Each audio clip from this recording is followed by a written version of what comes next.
over here at Bergstrom Lexus in Appleton. Behind me I've got the 2017 Lexus RC 300 F Sport. I'm going to take a few minutes and show you guys what it's all about. Here we go. So this is it, 2017 Lexus RC 300.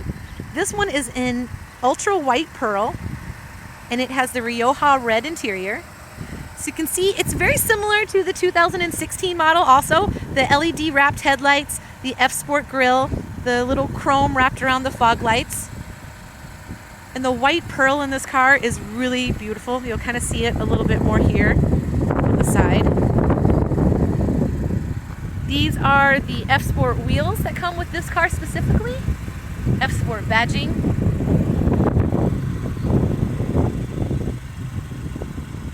The RC350 and the RC300 look identical. The only difference is the 300 and the 350 on the rear of the car. Internally, it's a little bit of different tuning in the engine, but otherwise they're very, very similar to each other. So here you still have the LED lighting in the back for all of the rear tail lights, the F Sport badging.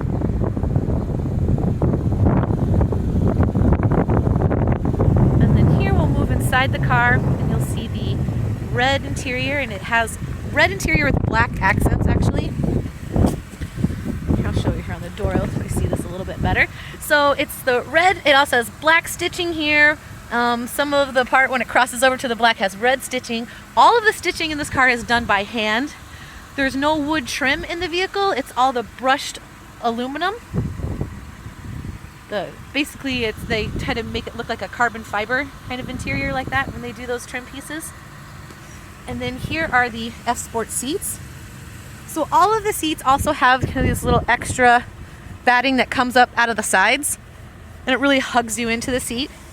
And you can also see the stitching, the red stitching on the black stitching on the red. All right, so I'm gonna hop inside the car now because it is 16 degrees outside. Wow.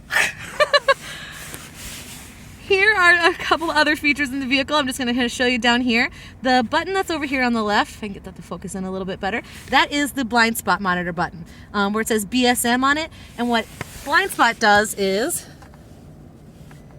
that bright orange light in the side view mirror, that is lighting up when someone's in your blind spot. And that is what that feature does. And it does it in the left mirror and the right mirror. This other button that's down here, this little P with the pushing up to the cones, that is the parking sensors. Sensors on the front and rear bumper of the car that beep at you when you get too close to things. This top button right here is an additional windshield de-icer for your windshield wipers and for the edge of the windshield. This little button right here, this is almost kind of embarrassing to tell you guys what this button is for. The car is so quiet. Lexus vehicles, even though this is a two-door sports car and it is awesome and really fun to drive and really sporty to drive, Lexus cars are really quiet. They really care about making the ride inside the car quiet. There's a lot of sound deadening material in the door compartments. There's a layer in the windshield. There's a whole sound deadening material around the engine compartment. So the car ultimately, even though it drives like crazy, is really, really quiet. So if you like the car to be louder, this is actually allowing you to have sound come in the car through the speakers. It's not real car sound from the actual car. It's just literally sound from speakers. But if you like that sound in the vehicle of the car accelerating and revving up really high, you can actually adjust it and make it be as loud as you want. So yeah, it's just kind of a little silly feature that they just started adding in the car just recently. Here and right in front of me is the instrument panel of the car, and you have a digital speedometer in this vehicle. This is your tachometer around it. So you might be thinking like, wow, it doesn't really look like there's a lot of stuff in this instrument panel. Like when I move out, it's actually pretty small. Most cars have a lot of stuff on the left and right side. So you can drive around with your instrument panel looking like this, or you can push this little button that's right here on the right side of the steering wheel, this little square button, and it will open up an additional menu to the left side of the screen. So that part actually literally just moves over and this other little digital screen comes up. And what this screen is a screen that's really similar to a lot of the information panels that are in the 16 and 17 Lexus vehicles, all of the other models, except in the RC, they can just hide it. The other cars aren't as cool as this one. So the first box that's over there is the information box. And how I'm gonna mess around with these things in this menu is this little square button that's here on the right side of the steering wheel. So I'm in the information screen.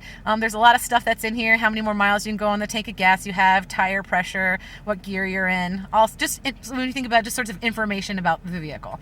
The next button over is either going to show you a compass or the next routing direction in your navigation system. The next button over is your audio. So if you have your radio on or you're listening to something on your phone, that information is going to show up right here. This next box is going to be if the car actually has some messages to tell you. Most of the time when this comes on, it's going to let you know that you have low fuel in the vehicle, but it would also tell you other things like about your low tire pressure or about any problems or anything in the vehicle, those kinds of things. And then the settings buttons let you do a lot of things, changing the miles per hour to kilometers, changing settings with the climate system, all sorts of things. So that is just a little bit about the information panel here. And if I push that button, just moves it right back in. So again, on the left side of the steering wheel, we have Bluetooth controls, letting you pick up your phone, hang up your phone. Voice command buttons that allows you to talk to the car. Buttons right here are for your audio system. So if I hit mode, it'll go from AM to FM to satellite, just kind of cycles through all of your audio things.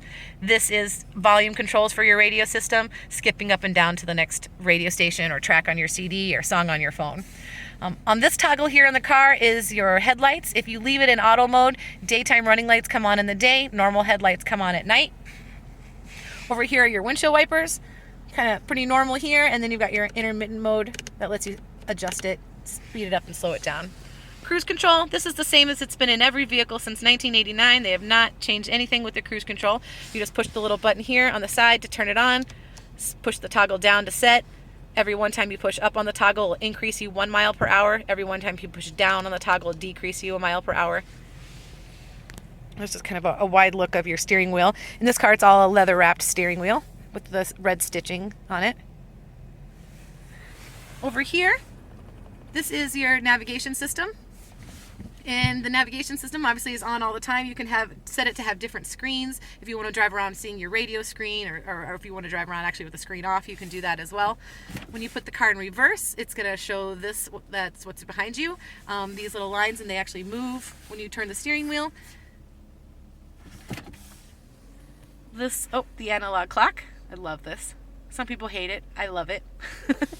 This little part right here is your climate control system. This is really similar to the climate control system in the IS.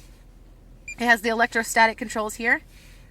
It works with gloves on. You can actually just tap it. You can slide your finger on it, however you want to do it. Also has auto mode where you can just set the temperature to whatever you want, and then the fans will just increase and decrease on its own. If you manually adjust the fans, it doesn't let you be in auto mode. The car wants to do what it wants to do when it's in auto. Defrosting for your front windshield, defrosting for your rear windshield and your side view mirrors, and when the car is in auto mode, you can also set it to this. That will allow the car to go back and forth from recirculating air inside the car to pulling air outside, just depending on moisture and humidity and those kinds of things. This is your radio controls right here. So they have the radio broken up into two different things, radio and media. So if I hit radio, it will pull up this radio screen. So if I keep hitting radio over and over again, it'll go from satellite to AM to FM and just kind of keep cycling through that thing. So the radio is going to be anything that comes in through the antenna in the car. Media, if I hit media, it's going to take me to a different screen where it wants to try to play something from a phone that would be hooked up to the car or some type of a device that you would hook up from inside here in the center console. So you have USB and auxiliary plugs that you can plug in iPods or MP3 players or anything like that into. So media is going to be any device that's playing music. And then otherwise skipping up and down to your next track, pausing, dialing in your radio stations, turning the whole system off and on. Most of the time you're going to end up using the buttons over here for volume control and those kinds of things.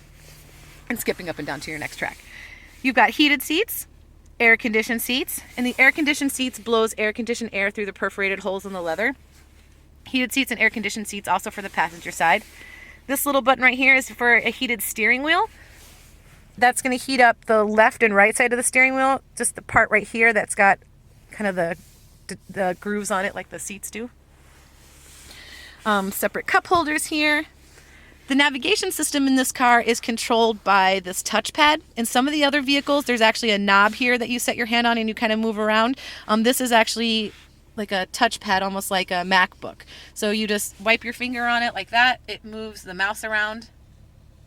And then if I want to select something, I just push it over one of the buttons, and then I can either double tap, just lightly double tap something, or I can actually push it down. Whichever way you want to do it. You also have an electronically controlled transmission in this vehicle. It has 4 different modes in the F Sport. The first one is Eco. So if I turn this button to the left, I have put the car in Eco mode, and it just shows up right here in your instrument panel. And what Eco mode does is changes the shifting points of the car to shift it at a lower RPM, just to keep you from burning fuel. So if you slam your foot on the accelerator, the car's not going to take off like crazy. It's going to accelerate how it wants to accelerate to make sure you get the best fuel efficiency. You can push it in the middle, and that just puts the car back in its normal mode. Turn it to the right one time, and it puts the car in sport mode. You can see that it's focused in sport mode. And what sport mode does is changes the shifting points of the transmission to shift it at a higher RPM to give you a little snapperier response and quicker pickup and acceleration. Then I can turn it to the right one more time, and it puts it in a mode called Sport Plus mode. And what Sport Plus mode is doing, it changes the shifting points of the transmission, but it also tightens up the suspension and tightens up the steering. In Sport Plus mode, it is a completely different kind of car. So there's really 4 different ways that you can drive the vehicle in. In Sport Plus mode, if you ever get to take this car out for a test drive, or if you own this car, I advise you to at least drive around in Sport Plus mode for a couple days. It's truly, truly amazing. You won't believe how it can actually change the ride and feel of the car. I don't know. I think that's kind of everything about the vehicle. I'm just going to show you the back seats here a little bit. It does have a moonroof. I've just had it closed because I didn't want the sun blinding us in here. Your moonroof controls. I don't know if that's going to come in. Your moonroof controls are right up here. The safety connect button, open and closing, one touch for all the lights in the car as well.